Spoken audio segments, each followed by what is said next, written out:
사랑하는 기쁨의 교회 성도 여러분, 안녕하세요. 오늘은 다 같이 우리 예레미야 5장 20절에서 31절까지의 말씀을 묵상하도록 하겠습니다. 너는 이를 야곱 집에 선포하여 유다에 공포하여 이르기를, 어리석고 지각이 없으며 눈이 있어도 보지 못하며 귀가 있어도 듣지 못하는 백성이여 이를 들을지어다. 여호와의 말씀이니라. 너희가 나를 두려워하지 아니하느냐? 내 앞에서 떨지 아니하겠느냐? 내가 모래를 두어 바다의 한계를 삼되 그것으로 영원한 한계를 삼고 지나치지 못하게 하였으므로 파도가 거세게 이나 그것을 이기지 못하며 뛰노나 그것을 넘지 못하느니라. 그러나 너희 백성은 배반하며 반역하는 마음이 있어서 이미 배반하고 갔으며, 또 너희 마음으로 우리에게 이른 비와 늦은 비를 때를 따라 주시며 우리를 위하여 추수기한을 정하시는 우리 하나님 여호와를 경외하자 말하지도 아니하니, 너희 허물이 이러한 일을 물리쳤고 너희 죄가 너희로부터 좋은 것을 막았느니라. 내 백성 가운데 악인이 있어서 새 사냥꾼이 매복함같이 지키며 덫을로와 사람을 잡으며 새장에 새들이 가득함같이 너희 집들의 속임이 가득하도다. 그러므로 너희가 번창하고 거부가 되어 살지고 윤택하며 또 행위가 심히 악하여 자기 이익을 얻으려고 송사 곧 고아의 송사를 공정하게 하지 아니하며 빈민의 재판을 공정하게 판결하지 아니하니, 내가 이 일들에 대하여 벌하지 아니하겠으며 내 마음이 이 같은 나라에 보복하지 아니하겠느냐? 여호와의 말씀이니라. 이 땅에 무섭고 놀라운 일이 있도다. 선지자들은 거짓을 예언하며 제사장들은 자기 권력으로 다스리며 내 백성은 그것을 좋게 여기니 마지막에는 너희가 어찌하려느냐? 아멘. 오늘은 다 같이 예레미야 5장 20절에서 31절까지의 말씀을 함께 묵상합니다. 우리가 계속해서 예레미야서를 함께 묵상하고 있는데요. 예레미야서 가운데 반복적으로 발견하고 있는 것은 이스라엘의 죄악입니다. 그들은 우상을 숭배했고 하나님으로부터 멀어져만 갔습니다. 그리고 결정적으로 그들은 서로가 서로를 돌아보지 않고 이기적인 삶을 살게 되었습니다. 선지자들과 제사장들이 앞장서 하나님의 심판은 없을 것이라고 확신했고, 또 그들의 이러한 오만한 생각을 진리인 양 사람들에게 전했습니다. 하나님께서는 이러한 그들에게 임박할 심판을 말씀하십니다. 하지만 하나님께서는 만약 그들이 돌아온다면 하나님께서는 긍휼을 베푸시고 다시금 그들을 자녀 삼아 주실 것을 약속하십니다. 하나님은 그들이 돌아오기를 바라고 계신다라는 것이죠.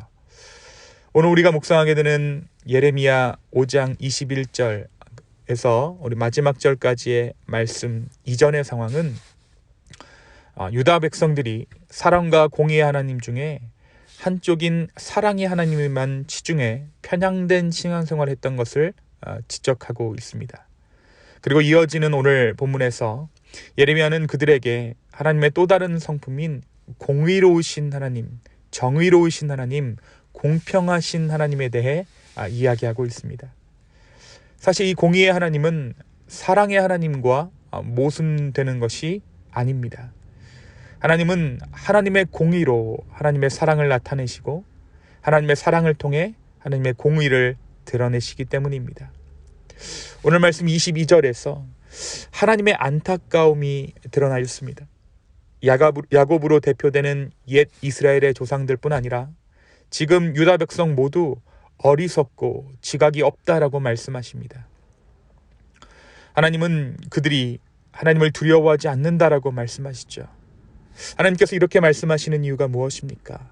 그것은 세상 모든 것들을 주관하시는 하나님의 뜻을 따라 살기를 거부하고 그들이 하나님을 배반한 채 죄를 짓고 있기 때문입니다. 하물며 바다도 하나님께서 정하신 그 한계를 넘지 않건만 이스라엘은 하나님께서 정하신 그 지경을 넘어서고 있다라는 것이죠. 그들의 죄가 하나님 경외하는 것을 망각하게 했다라는 것입니다. 하나님께서는 너희의 허물이 하나님 두려워하는 것을 물리쳤고 이스라엘의 죄가 그들로 하여금 좋은 것을 막고 있다라고 말씀하십니다. 그러면서 오늘 말씀은 이들을 죄의 올무 가운데 걸려 넘어지게 하는 존재에 대해서도 말씀하십니다. 여전히 유다는 나의 백성이지만 그 가운데 새 사냥꾼같이 덫을 놓아 유다를 죄의 올무에 걸리게 하려는 자들이 있다는 것이죠. 결국 유다인은 이러한 사람들이 득세하게 되어서 결국 유다 사람들 모두가 서로가 서로를 속이는 일이 난무하고 있다라고 오늘 하나님께서 예레미야를 통해 말씀하고 계시는 것입니다. 결국 이들은 그들이 원했던 부와 경제적인 윤택함을 얻었지만 하나님으로부터는 멀어지고 있었습니다. 그리고 그 하나님으로부터 멀어지고 있다는 증거는 다름 아닌 구부러진 재판입니다. 특별히 오늘 말씀은 가난한 자에게 부당한 판결을 하는 그 일을 두고 하나님 경외를 잊었다라고 이야기합니다. 그렇습니다. 황금만능주의, 나에게 이득이 된다면 다른 사람을 속이는 것도 서슴지 않는 것, 고아와 과부의 삶 따위는 누구도 신경 쓰지 않는 사회, 그런 세상이 바로 지혜 있다 자처하는 유다 사람들이 만들어가고 있는 세상이었던 것입니다. 사랑하는 성도 여러분, 오늘 말씀 우리에게 무엇을 말해주고 있습니까? 오늘 말씀은 수천 년 전 유다에 관한 이야기이지만 마치 바로 오늘날 우리가 살고 있는 세상을 말하는 것 같습니다. 사탄은 우리에게 돈을 버는 것, 소위 먹고 사는 문제를 위해 애를 쓰게 만듭니다. 그것이 삶의 목적이라고 이야기하죠. 적당한 속임수는 이미 어느 정도 용인된 것이 우리가 사는 세상입니다. 오히려 솔직하고 떳떳하게 사는 사람은 고지식하다고, 세상을 모른다라고 조롱거리가 되어버립니다. 모두 우리는 일해야 하고 돈을 벌어야 합니다. 하지만 이것이 우리의 삶의 전부가 되어서는 안 됩니다. 우리는 죄로 인해 하나님의 형벌을 받았습니다. 그것은 다름 아닌 우리가 일을 해야 노동의 대가로 우리의 삶을 영위할 수 있게 되었다라는 것이죠. 하지만 그리스도 안에서 회복을 경험한 우리는 그렇게 번 우리의 돈, 우리의 재물을 하나님의 것으로 인정하는 사람들입니다. 그래서 그 돈을 쓰는 것을 나를 위해서만 사용하는 것이 아니라 누군가를 위해 사용하는 것을 감사로 여기는 삶이 바로 그리스도 안에서 변화된 우리가 살아야 하는 삶의 모습일 것입니다. 사탄은 인생의 목적을 축소시킵니다. 돈 벌어 가족들이 먹고 사는 것이 인생의 목적인 양 이야기합니다. 심지어 신앙도 그 안에서만 의미 있다라고 말합니다. 하지만 그리스도 안에서 우리의 삶의 목적이 바뀌었습니다. 오늘 그리스도 안에서 바뀐 삶의 목적에 따라 순종하는 저와 여러분 되기를 소망합니다. 또한 우리의 마음 가운데, 우리의 눈 가운데 경제적인 어떠한 여건으로 말미암아 우리의 삶의 잣대가 바뀌어지고 사람들을 대하는 태도가 바뀌어진 비뚤어진 우리의 자아가 있다면 이 시간 회개하며 하나님 앞에 우리의 삶을 드리며 다시 한번 회복되는 놀라운 은혜가 저와 여러분 가운데 있기를 예수님의 이름으로 축원합니다. 또한 오늘 말씀은 우리에게 만사의 하나님을 인정하라고 이야기합니다. 하나님께서는 늦은 비와 이른 비를 내리시는 분이십니다.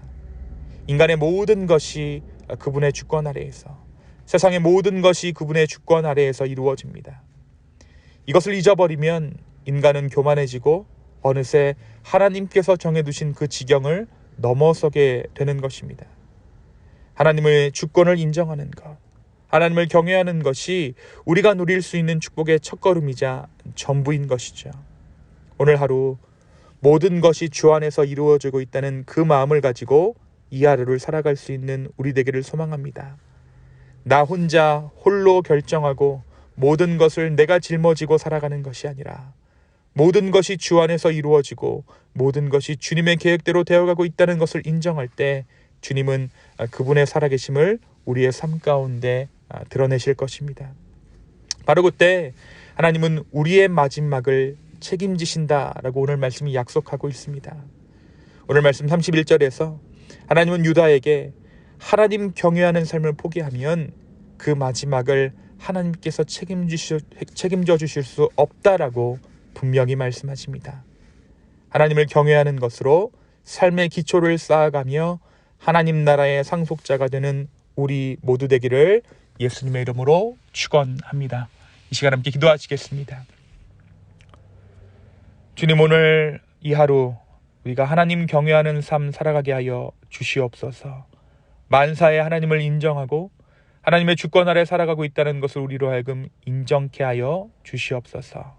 주님, 또한 우리의 마음이, 우리의 생각이 경제적인 것에, 그 윤택한 것에 쏠려서 현혹되어져 있다면 다시 한번 우리의 마음을, 우리의 생각을, 우리의 눈을 돌이켜 주시고 주 안에서 주님의 눈을 회복할 수 있는 놀라운 은혜 있게 하여 주시옵소서. 감사합니다. 이 모든 말씀 살아서 역사하시는 예수님의 이름으로 기도하였습니다. 아멘.